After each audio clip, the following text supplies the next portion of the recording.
শিমু, যেমনটা দেখছিলাম আমাদের প্রবাবল 11-এ আমাদের সহকর্মী বলছিলেন বেশ কিছু চেঞ্জ আসতে পারে, তবে চেঞ্জ যেমনটাই আসুক লড়াইটা যে মেসি এবং বেলিংহ্যামের হবে সেটা হয়তো গোল্ডেন বুটের ক্ষেত্রে বা বেলিংহ্যাম যেভাবে খেলছেন ম্যারাডোনার রেকর্ড স্পর্শ করেছেন, বেলিংহ্যাম আর মেসি এই ম্যাচে কি এই দুজনের উপরই সব থেকে বেশি নজর থাকবে? অবশ্যই তাদের উপর নজর থাকবে, তবে আপনি হ্যারি কেইনকেও কিন্তু একেবারে মানে ফেলে দিতে পারেন না, তিনিও কিন্তু এই রেসে আছেন। এবং কি আপনি যদি ইংল্যান্ডের মানে স্কোরিং রেকর্ড দেখেন সেক্ষেত্রে কিন্তু হ্যারি কেইন মানে তার গ্যারি লিনেকারের রেকর্ড ভেঙেছেন এই ওয়ার্ল্ড কাপে।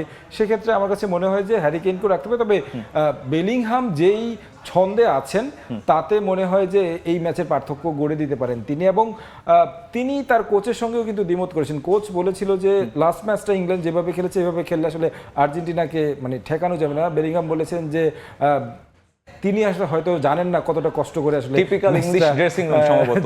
এবং হ্যারি কেইনের যে কথা বলছিলেন, হ্যারি কেইন কি হচ্ছে যেভাবে খেলছেন সেখানে লাউতারো মার্টিনেজের উপর একটু হয়তো চাপ বেশি থাকবে যে তিনি আসলে আর্জেন্টিনার হ্যারি কেইন হতে পারবেন কিনা। এর মধ্যে দুটো গোল করেছেন, ইম্প্যাক্ট রেখেছেন, সুইজারল্যান্ড ম্যাচের হার্ড গোলটা তিনি করেছেন, এই ম্যাচে হয়তো তার দিকে একটু নজর থাকবে।